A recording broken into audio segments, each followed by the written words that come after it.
Hello, everybody, and happy Wednesday. I am Angie Callen, your host of No More Mondays, here with your double shot of inspiration to get you through the midweek hump.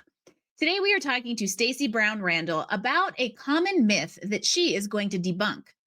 I'm sure you've heard that idea that everyone is in the right place at the right time and they get lucky.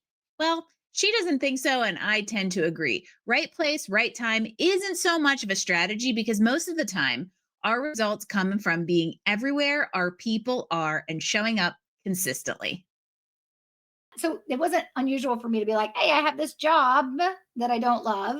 Good people don't love it. And I'm going to get certified. And I got certified as a productivity coach.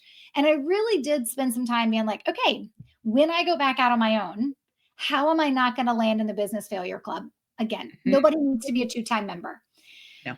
And that kind of forced a lot of decisions and a lot of throwing spaghetti on the wall and a lot of like, let's figure this out. And one of the things I discovered was in my first business, whereas I did have more than that one client, I did learn how to bring clients on. I got all of them by being in the right place at the right time. Do you know what it means? Truly, what it means to be in the right place at the right time? It means you're in all the places all the time. Time. And so I was There is no constantly, single one right place. oh my gosh, there's not. And so when you don't really know, you're like, ah, right place, right time. Yep. Just really meant I was hanging out all the places all the time, and my life was bananas. What I learned with that first business is, how am I going to touch business development every day in a way that works for me? Because all my clients were landed because I networked. I was on that committee. I was on this committee. I belonged to this group. I was here. I was there. Because that's where all my clients came from, I didn't get any referrals. And I was like, there's got to be a better way. But I'd always been told you had to ask, or you had to pay, incentivize, you got to give kickbacks, right? Or you've got to be seen all the time. I'm like, well, I've been seen all the time. And that didn't produce referrals. It did produce some clients, but not referrals.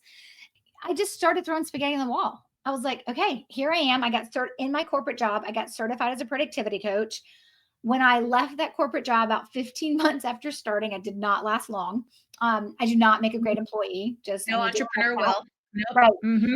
And so I was like, okay, now I'm a productivity coach and I got to get some clients. And I did have my first couple of clients did come from networking. I'm a big believer in networking, but I'm a big believer in strategic networking Yes. and doing it specifically for a reason, and having a path and a plan for it. And so I did get my first three clients came from networking, and one of those clients of my first three ended up being someone who like gave me a referral.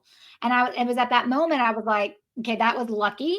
Now, what the heck have I been doing to generate those referrals? And in that first year, I got 112 referrals that I never asked for or paid for or had to put an email signature, give me your referrals. Yep. And I was like, great, let me reverse engineer this. And it was at that point when my productivity coaching was for small business owners. Those are my people. That's my tribe.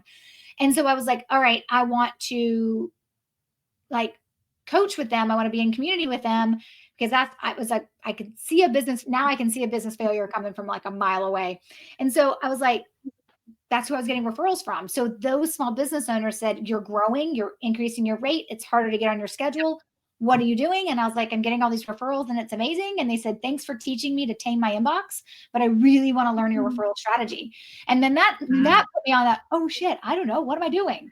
And so I had to reverse engineer what was happening. Oh, I say this. Oh, I do this. Oh, I've identified this person in this way for this reason.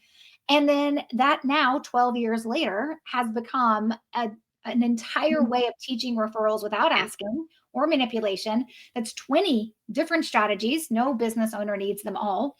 And it's looking at referrals like an ecosystem within your business. So some things we put into place and they're automated, and some things are plans that we put in place to how we cultivate people to refer. But it's a way of actually developing your business in a way that will be much more sustainable, but also proven to work.